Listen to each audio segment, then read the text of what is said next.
الحمد لله المبتدئ بالنعم بارئ النسم منشر الرمم رازق الأمم علمنا ما لم نكن نعلم والصلاة والسلام على نبينا محمد وعلى آله وصحبه وسلم. أما بعد فإن أصدق الحديث كتاب الله وخير الهدي هدي محمد صلى الله عليه وسلم وشر الأمور محدثاتها وكل محدثة بدعة وكل بدعة ضلالة وكل ضلالة في النار. وقال الله تعالى في موضع آخر: اذهب إلى فرعون إنه طغى قال رب اشرح لي صدري ويسر لي أمري واحلل عقدة من لساني يفقهوا قولي واجعل لي وزيرا من أهلي هارون أخي اشدد به أزري وأشركه في أمري كي نسبحك كثيرا ونذكرك كثيرا إنك كنت بنا بصيرا. وقال تعالى في موضع آخر: أولا يرون أنهم يفتنون في كل عام مرة أو مرتين ثم لا يتوبون ولا هم يذكرون. منظر کی تعریفیں، خوبیاں اور برائیاں، ہر طرح کی ستائشیں صرف تنہا اللہ رب العالمین کے لیے ہدایت اور سزاوار ہیں، جو اپنی ذات اور صفات میں یکتا ہے، لا شریک لہ ہے، خوبصورتی کے ہر صفات سے متصف ہے اور عیب و نقص کے ہر صفات سے منزہ ہے. جس کی کبریائی اور بڑائی اس کائنات کے اندر بسنے والی تمام تر مخلوقات کرتی ہے، چاہے ان مخلوقات کا تعلق حیوانات سے ہو جن کے اندر روح ہوا کرتی ہے، یا وہ نباتات ہو، پودے ہوں، یا وہ جمادات ہو جو سینسلیس ہیں، بے جسم نظر آتے ہیں. البتہ کے اس دنیا میں جتنی بھی مخلوقات ہیں، جتنی بھی چیزیں ہیں، کریشنز ہیں، وہ تمام کی تمام اتنی چیزوں میں آ جاتی ہیں. روح ہے، حیات ہے، زندگی ہے، اور حیوانات اور وہ انسان سب سے اشرف. بظاہر زندگی کے آثار نہیں محسوس ہوتے ہیں، لیکن نشو و نما ہے، گروتھ ہوتا ہے. یہ نباتات ہیں جو پلانٹس اور پودے کی شکل میں، اور جن کے اندر کہتے ہیں کہ پتھر ہے، یعنی سینسلیس ہے، کوئی احساس نہیں ہے، عموماً گروئنگ نہیں ہوتی.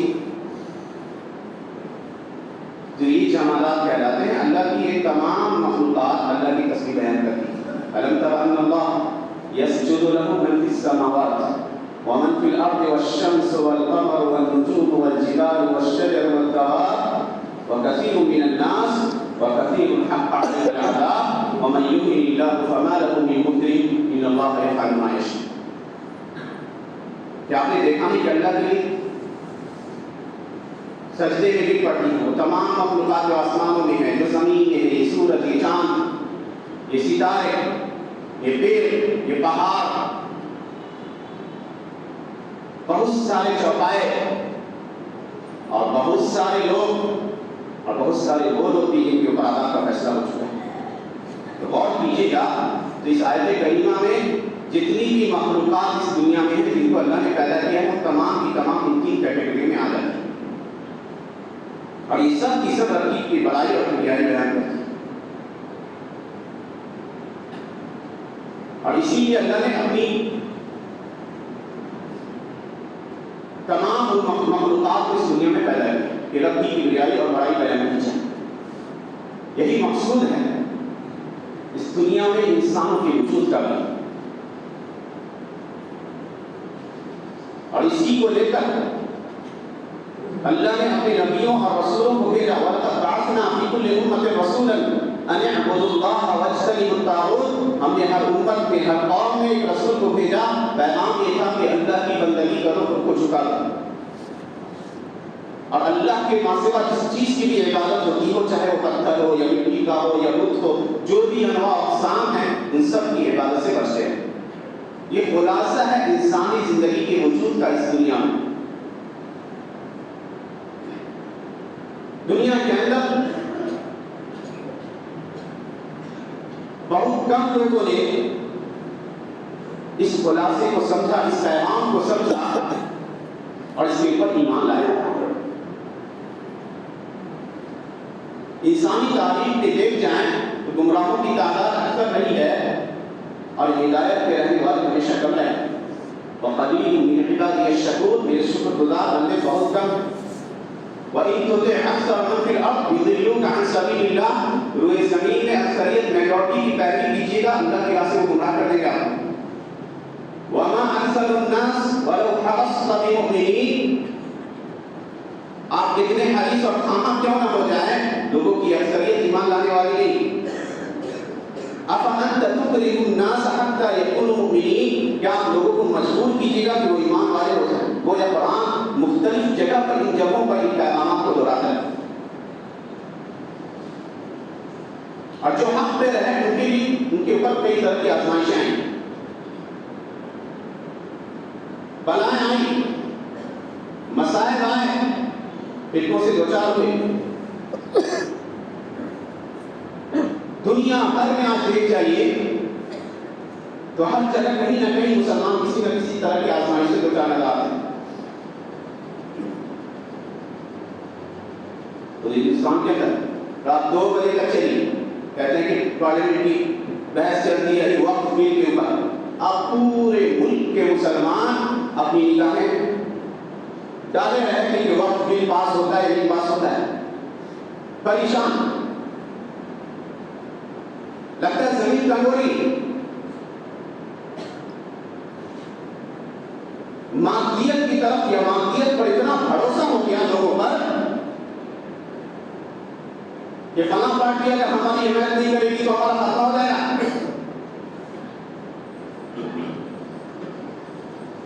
نتیجہ یہ ہے کہ پوری کی پوری قوم کو دیکھے گا کہ وہ ہراسمنٹ کا شکار ہے، غم میں ہے، مایوسی میں ہے، ڈپریشن میں ہے. لگتا ہے کہ کوئی وجود کا مقصد ہی ہو گیا. وہ کرنے دیجیے، چالے چلنے والے ہمیشہ چلتے رہے مومنوں کے خلاف.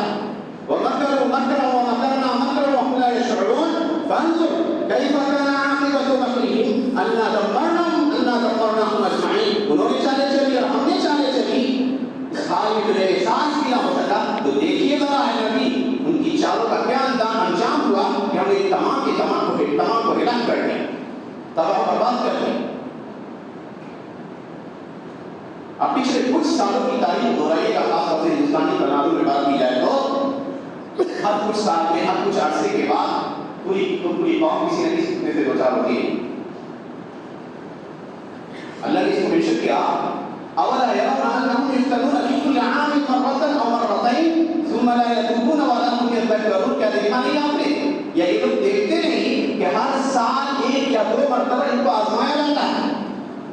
کبھی ناسی کا فتنہ آتا ہے، کبھی سی اے اور نہ جانے کون سا فتنہ آتا ہے، کبھی طلاق اور نہ جانے کن کن چیزوں پر ملے آتی ہیں. مسلم تنظیمیں میدان میں اترتی ہیں اور پروٹیسٹ اور ہنگامے، یہ ساری چیزیں اپنی جگہ ہو سکتا ہے صحیح ہو سکتی ہے یہ چیزیں صحیح ہوں، کہ کیا یہی صحیح ہے؟ کیا ہمارا یہی عمل ہونا چاہیے؟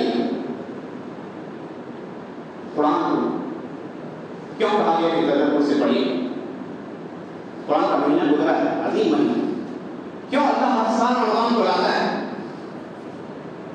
کیا اللہ کو ہماری عبادت کی ضرورت ہے؟ ہرگز نہیں.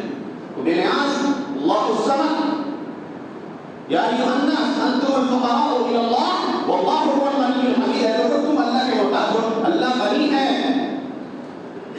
بے نیاز ہے، قابل تعریف ہے، اسے کی ضرورت نہیں.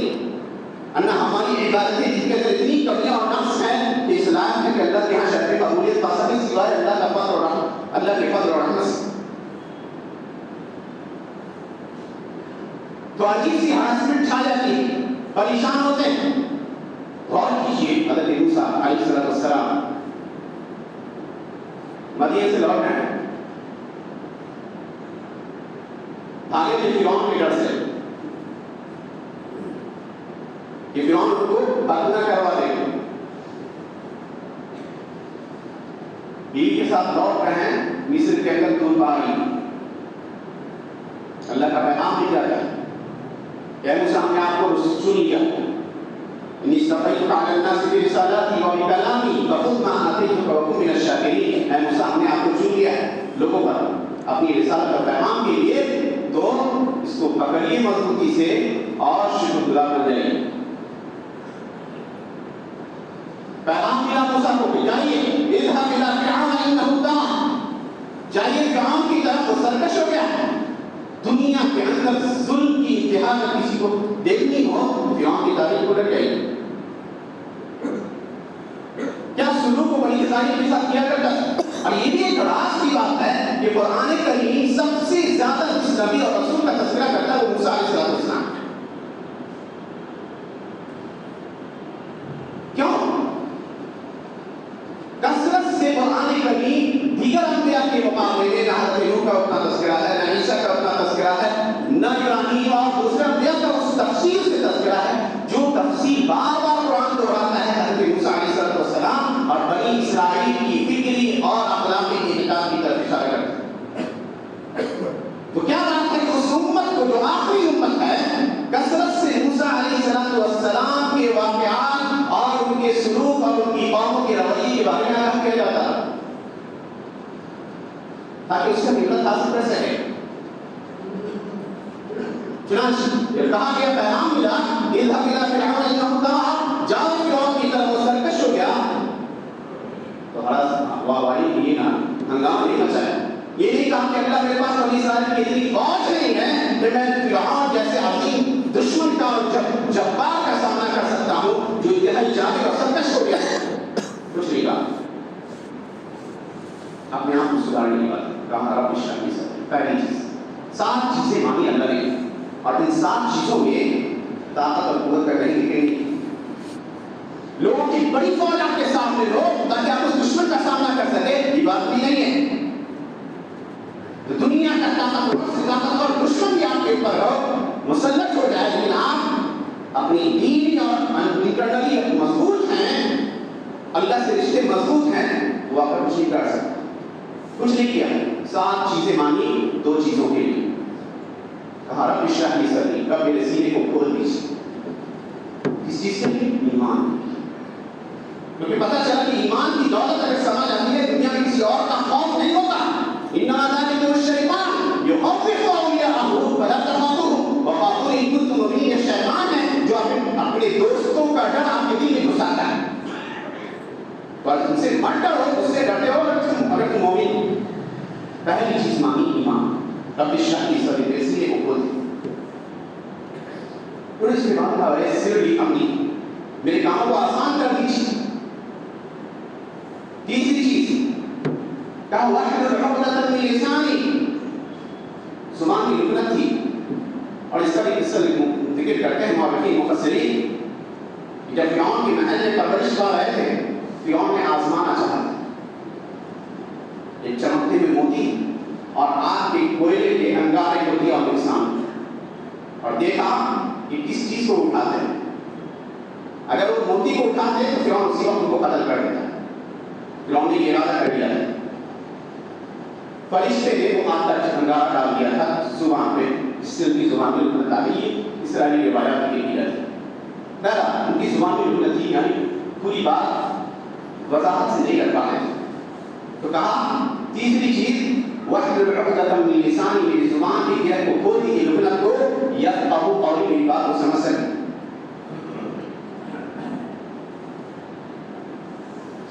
اس کے بعد اس دنیا میں آپ اللہ کے بعد جو آپ کا سب سے بڑا معاون ہو سکتا ہے وہ آپ کا بھائی ہوتا ہے. تو نیکی اور طاعت کے کام پہ ہم اپنے بھائیوں کی مدد نہیں لیتے. ہاں دنیا کے کام پہ لیتے، باقی گھر میں جھگڑے ہوتے ہیں فلاں کماتا ہے فلاں نہیں کماتا ہے. ہم زیادہ کماتے ہیں اس لیے دوسرے کا کوئی حق ہی نہ ہو. بہت ساری اٹھا پٹک اور پریشانیاں ہوتی ہیں گھروں میں جس سے ہم آپ پر تھوڑی واقع ہیں. تو نہیں کہا کہ دنیا کے لیے میرے بھائی بتانا ہے وجالی وزیر بھی ہے, ایک وزیر بنا دیے میرے بوجھ کو اٹھائے اس بوجھ کو. چوتھی دعا مانگی جو میرے گھر والوں میں سے ہو, کیونکہ گھر کا انسان اپنے بھائی کو ایک بھائی کے بھائی کو اچھی طریقے سے جانتا ہے, اس کے مزاج سے واقف ہوتا ہے, اس کی سوچ سے واقف ہوتا ہے. اگر وہ بھائی خیر میں معامل اس بھائی کا تو کیا ہے. کہا جس کو ہارون آتی جو میرے بھائی ہیں ہارون انہیں واشی کو فیامی اشد کی اصلی اس کے ذریعے ہارون کے ذریعے میری طاقت کو مضبوط کیجیے, میری کمر کو مضبوط کیجیے. وہ اشریف کو فی امری انہیں میرے معاملے میں شریک کر دیے. کسی اور کو یہ سوال نہیں کیا تھا, کسی اور کے مطالبے کو اللہ نے قبول نہیں کیا تھا کہ میرے فلاں بھائی کو رسول اور نبی بنا دیجیے سوائے حضرت موسیٰ کے. کہا کہ میرے بھائی کو رسول بنا دیجیے. ہارون بنا دیا اللہ. واشریک فی امری میرے معاملے میں سے شریک کر دیے. 7 مانگی تو اس کے بعد کہا کیوں یہ 7 چیزیں مانگ رہا اللہ کہ یسبحک کثیرا ونذکرک کثیرا, تاکہ ہم آپ کی زیادہ سے زیادہ تسبیح بیان کر سکے اور زیادہ سے زیادہ آپ کو یاد کر سکے. تو 7 چیزیں حضرت موسیٰ نے مانگی تھی. 2 چیزوں کے لیے فرعون کا کہیں ذکر نہیں آیا. یہ نہیں کہا کہ اتنا بڑا طاقتور ہے کہ اس کی جس کے طاقت اور بخش سے لوگ لرزہ پڑھاؤ رہتے ہیں اس کے سامنے میں کیسے جاؤں گا, کیسے اپنی بات بیان کروں گا, کچھ نہیں کہا. بس یہ 7 مانگیں رکھی اور ان 7 مانگوں کا تعلق ان کے اور ان کے گھر والوں سے تھا. پتا چلا کہ اگر انسان انٹرنلی مضبوط ہے تو دنیا کا کوئی دشمن اس کا کچھ نہیں کر سکتا. رشتہ اللہ سے اچھا ہے, دوسرے کی فکر مت کیجیے, اس کے دل کا کام کے گھر ڈال دے گا. بس 2 کام کے لیے 7 چیزیں دے دیجیے اللہ, فرعون کا سامنا کرنے کے لیے تیار ہے. اکبر طاقی اعلیٰ بشیرہ جو زمین پر سب سے بڑا سرکش کہیں یسبحک کثیرا ونذکرک کثیرا, تیری تسبیح ہم بیان کر سکیں خوب اور خوب تجھے یاد کر سکیں. انک کنت بنا بصیرا, آپ مجھ سے بخوبی واقف ہیں کہ ہم یہ اعمال کیوں کر رہے ہیں. مانگ دے دی اللہ نے اور دیکھی کیسے سامنا کیا اور کیسے اللہ نے اس سے شکست دی. کہ یہ وقت بھی نہیں, کبھی ناسی کبھی سیے اس طرح کے موقع پہ ہنگامے کو بچاتے ہیں. ایمانیت کا جائزہ نہیں لیتے ہمارے اندر اخلاقی طور پہ کتنا انحطاط آ گیا. جس پیغام کے اوپر ہمیں عمل کرنے کے لیے کہا گیا تھا توحید کے پیغام کو بھلا بیٹھے. اتحاد توحید سے آتا 12 ہو گیا. جس نبی نے اپنی سنت پر چلنے کی دعوت دی تھی اس نبی کی سنت کی اتنی تعریفیں ہونے لگی کہ سنت پر چلنے والے ہی عجیب اور انوکھے لوگ کہلائے جانے لگے.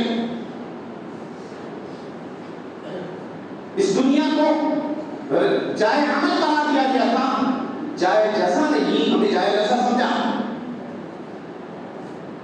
رشتہ کمزور ہو گیا اللہ سے. اب دیکھیے کیوں اللہ سبحانہ و تعالیٰ رمضان کی اس مہینے کو پڑھا تاکہ ہمارے اس رشتے کو, ہمارے اس تعلق کو جو اللہ سے کمزور پڑ جاتا ہے نا, پھر سے مضبوطی دی جا سکے.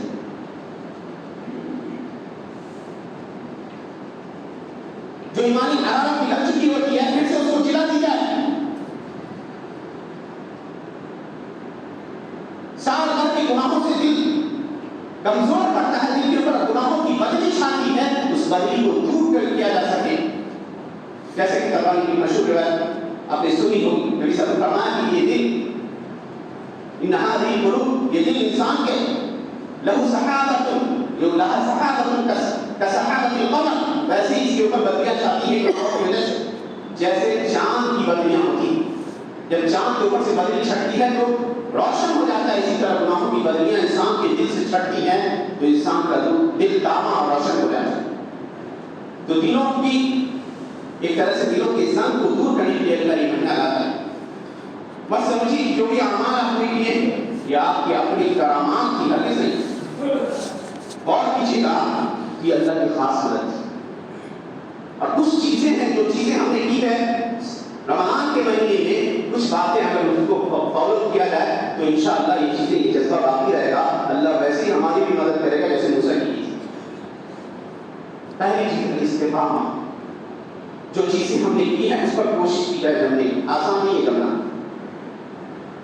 تو جمنا آسان نہیں ہے. دنیا آپ کو سکون سے دے رہنے دے گی. عجیب سی تنافس ہے, عجیب سی لڑائی ہے. ہر ایک دوسرے پر سب تک لے جانے کی کوشش کرتا ہے. سب تک لے جانے کے لیے کہا گیا تھا آخرت کے لیے وقیدہ نے کہا کہ تنافس المتنافسون, جو جنت اور اس کی نعمتیں ہیں اس میں کوشش کرنے والے ایک دوسرے سے آگے بڑھنے کی کوشش کریں. ہم نے دنیا میں ایک دوسرے سے کوشش کرنے لگے.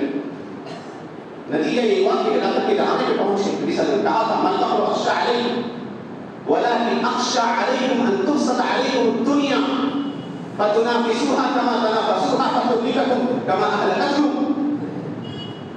یہ فقر و فاقہ کا تم پر ڈر نہیں ہے. ڈر اس بات کا ہے کہ دنیا کی رنگینیاں, دنیا کی دولت اور دنیا کی خوبصورتیاں تم پر کھول دی جائیں, پھر تم اس کو حاصل کرنے میں ایک دوسرے کے آگے پیچھے کرنے لگے تو یہ تمہیں ویسے ہی ہلاک کر ڈالے گی جیسے پہلے کی قوموں کو ہلاک کر. اور عبداللہ بن عمر بن خطاب رضی اللہ عنہ کی حدیث مسند احمد کے اندر آتی ہے, سند حسن درجے کی ہے. اذا تبايعتم بالعينة واخذتم اذناب البقر سلط الله وتركتم الجهاد ورضيتم بالزرع سلط الله عليكم ذلا لا ينتزعه منكم حتى تراجعوا دينكم. جب بہت زیادہ کسی سے اور تجارت میں الجھ جاؤ گے, کھیتی باڑی میں الجھ جاؤ گے, اللہ کے دین کو بلند کرنے کی کوششیں تب کر دو گے, سلط اللہ علیکم ذلا, اللہ ایسی ذلت کاری کرے گا کہ اسے نہیں ہٹائے گا جب تک کہ اپنے دین کی طرف نہیں پڑھے. تو دین پر استقامت, اللہ کے نبی صلی اللہ علیہ وسلم کہتے ہیں ان الذین قالوا ربنا اللہ ثم استقاموا تتنزل علیہم الملائکۃ الا تخافوا ولا تحزنوا وابشروا بالجنۃ التي کنتم توعدون. کہ جن لوگوں نے کہا ہمارا رب اللہ ہے پھر جم گئے. حضرت ابو بکر صدیق رضی اللہ عنہ کہتے ہیں جم گئے کیسے, صرف زبان سے نہیں بلکہ فعل بھی. حضرت عمر بن خطاب کہتے لم يروا روان العالم, لونڈی کی طرح چالیں نہیں بدلتے, ایک دم ایک پلیٹ فارم پہ چل رہے ہیں. ثابت قدم ہے ان کی زندگی کے روزمرہ کے معاملات میں فرق نہیں آتا, چاہے وہ کوئی مہینہ شوال کا ہو, رمضان کا ہو, کسی اور کوئی اور مہینہ. تو یاد رکھیے کہ رمضان کا مہینہ ہمیں اللہ کا بندہ بنا بھی جائے گا. جب اللہ کے بندے بن جائیں گے تو اللہ کی مدد آ جائے گی. کیوں, کیونکہ اللہ نے کہہ دیا وَلَقَدْ كَتَبْنَا فِي الزَّبُورِ مِن بَعْدِ الذِّكْرِ أَنَّ الْأَرْضَ يَرِثُهَا عِبَادِيَ الصَّالِحُونَ. ہم نے زبور میں یہ نکالا کہ اس زمین کے وارث ہم اپنے نیک بندوں کو بنائیں گے. کچھ نہیں کرنے کی ضرورت ہے, زیادہ شور ہنگامہ لڑائیاں یہ وہ یہ کچھ کرنے کی ضرورت نہیں, بس ہم اللہ کے بندے بن جائیں. وَلَقَدْ سَبَقَتْ كَلِمَتُنَا لِعِبَادِنَا الْمُرْسَلِينَ إِنَّهُمْ لَهُمُ الْمَنصُورُونَ وَإِنَّ جُندَنَا لَهُمُ الْغَالِبُونَ. ہمارا فیصلہ بدل چکا ہے. رسولوں کو یہ کہنا ہے کہ ہمارا لشکر غالب آنے والا ہے, ان کی مدد کی جائے گی. إِنَّا لَنَنصُرُ رُسُلَنَا وَالَّذِينَ آمَنُوا فِي الْحَيَاةِ الدُّنْيَا وَيَوْمَ يَقُومُ الْأَشْهَادُ. ہم اپنے رسولوں کی اور مومنوں کی دنیا کی زندگی میں بھی اور آخرت میں بھی مدد کریں. یہ اللہ کا پیغام ہے, اس کو سمجھنے کی ضرورت ہے. تو دوسری چیز, پہلی چیز استقامت ہو, اور استقامت آسانی سے نہیں آتی. جم چاہیے, یہ آسان کھیل نہیں. حضرت محمد بن منکدر رحمۃ اللہ علیہ مشہور تابعی کہتے ہیں کاتبت نفسی 40 سنة 40 سال اپنے نفس سے لڑائی لڑی. تو گرتا ہے مومن, پھر اٹھتا ہے, پھر گرتا ہے, پھر اٹھتا ہے, اس کی عادت ہوتی. اللہ اس کے اوپر رحم کی نظر سے دیکھتا ہے کہ گر رہا ہے پھر اٹھ رہا ہے. اذنب ذنبی عبدی ذنبا, میرا بندہ ایک گناہ کرتا ہے اور جانتا ہے کہ اس کا ایک رب ہے جو اس کی پکڑ کرتا ہے, تو پھر وہ لوٹتا ہے اور کہتا ہے کہ رب مجھ سے گناہ ہو گیا, مجھے بخش دے. تو اللہ بخش دیتا ہے. بار بار اس سے یہ ہوتا رہتا ہے اور وہ پلٹتا رہتا ہے. صحابی آئے حضرت نبی صلی اللہ علیہ وسلم کہا کہ نبی صاحب بتائیے کہ ہم کسی شخص ہے جو ایک گناہ کرتا ہے پھر اللہ کی طرف توبہ کرتا ہے, کیا اللہ اس کے توبے کو قبول کرے گا؟ کہا ہاں.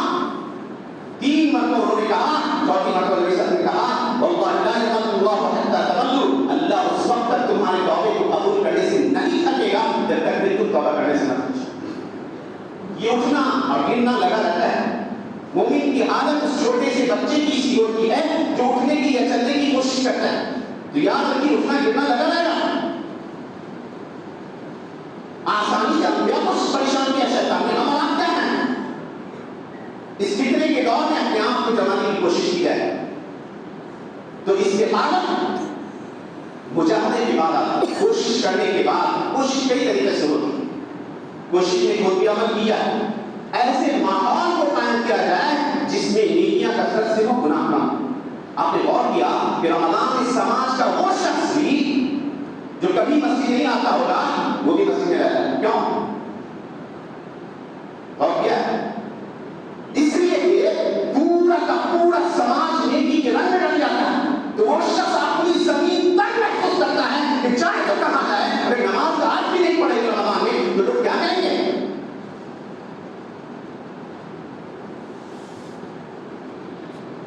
تو سماج میں ایسے لوگوں کی اگر کثرت ہوگی جن کے اندر خیر ہو نیکیاں ہو تو خود سماج کا وہ شخص بھی جو اللہ سے دور ہے وہ دھیرے دھیرے قریب آ جائے. اور مت سمجھیے کہ استقامت پہ کبھی اترانے کی ضرورت نہیں ہے. جمے ہوئے ہیں نا یہ اللہ کا انعام. آپ کا 0% کی کوئی رول نہیں کیونکہ توبہ کی توفیق بھی توبہ اللہ کی طرف سے ہوتی. اللہ نے کہا ثم تاب علیہم لیتوبوا ان اللہ هو التواب الرحیم. اللہ نے پہلے ان کا توبہ قبول کیا تاکہ وہ پلٹ سکے. اللہ توبہ قبول کرنے والا مہربان. تو کوئی شخص توبہ کرتا ہے کوئی شخص دین پر ثابت ہے تو اس سے اللہ کا شکر ادا کرنا چاہیے کہ اللہ نے اسے یہ توفیق دی. چنانچہ جو عالم کہتے ہیں کہ ایک شرابی شخص سے میں نے کہا کہ اتوب الی اللہ اللہ کی طرف توبہ کرو پلٹو گے. تو شخص نے کہا اپنی نظر نیچ کر لی اور انکساری اور ذلت کے حالت میں کہا کہ اللہ سے میرے لیے دعا کیجیے اللہ سے میرے لیے دعا کیجیے. تو ہم میں سے ہر شخص کسی نہ کسی گناہ میں ملوث ہوتا ہے. کل بنی آدم خطاء وخیر الخطائین التوابون. ہر انسان گناہگار ہے لیکن وہ لوگ کہتے ہیں جو توبہ کرنے والے. تو صحابہ کہتے ہیں کہ شخص کے انکساری اور ذلت کو دیکھ کر میں اندر سے ہل گیا کہ اللہ نے اس کے گناہ کو ظاہر کر دیا اور ہمارے گناہوں کو اللہ نے ہمارے گناہوں کو چھپایا. اسی طرح ایک اور چیز جہاں استقامت ہو مجاہدت ہو وہیں اچھے لوگوں کی کثرت. چنانچہ محمد بن جعفر رحمۃ اللہ علیہ کہتے ہیں کہ جب میرے اندر دین سے دوری پیدا ہوتی تو میں محمد بن واسع رحمۃ اللہ علیہ انتہائی نیک صالح شخص گزرے ہیں بلکہ فاتح چین قتیبہ بن مسلم کے ساتھ لشکروں میں تھے. ایک ان کی دعاؤں سے اللہ سبحانہ تعالیٰ لشکر کو فتح دے دیا کرتا. تو کہا کہتے تھے کہ میں جب میرے اندر ایمان کے اندر کمی واقع ہوتی کہ میں محمد بن واسع کے چہرے کو دیکھ لیا کرتا تو ہفتہ بھر کے لیے عبادت میں نشیط ہوتا. ایسے لوگوں کی کثرت ہونی چاہیے جو ہمارے لیے اسوہ اور نمونہ ہو. اور یاد کیجیے کہ دنیا میں جو کچھ ہم کر رہے ہیں اپنا نفس اپنے نفس کا خیال رکھیے. خود غرض بنیے آخرت کے لیے دنیا میں. اللہ کہتا ہے 9 جگہوں پر قرآن کو دیکھ جائیے کیا اللہ کہتا ہے فمن ابصر فلنفسہ. جو بصیرت والا ہوتا ہے اپنے آپ کا جائزہ لیتا ہے تو اپنے لیے کرتا ہے. ومن عمل صالحا فلنفسہ. جو نیک عمل کرتا ہے اپنے لیے کرتا ہے. ومن شکر فانما یشکر لنفسہ. جو شکر ادا کرتا ہے تو اپنے لیے کرتا ہے. ومن تزکا فانما یتزکا لنفسہ. جو اپنے آپ کو گناہوں سے پاک کرتا ہے تو اپنے لیے کرتا ہے. ومن جاہد فانما یجاہد لنفسہ. جو اپنے نفس سے اپنے گناہوں کی فضا سے لڑتا ہے تو اپنے لیے لڑتا ہے. ومن یبغ فانما یبغ عن نفسہ. جو مخالفت کرتا ہے تو اپنی نفس سے مخالفت کرتا ہے. ومن نکث فانما ينكث على نفسه. اور جو وعدے کو توڑتا ہے اللہ سے تو وہ اپنے نفس کے خلاف توڑتا ہے وعدے کو. ومن یکسب اثما فانما یکسب على نفسه. اور جو گناہ کرتا ہے تو اپنے آپ کے خلاف کرتا ہے. قرآن کی اس پیغام کو سمجھنے کی ضرورت ہے. قرآن کہتا ہے خود کے لیے کرو خود کے لیے.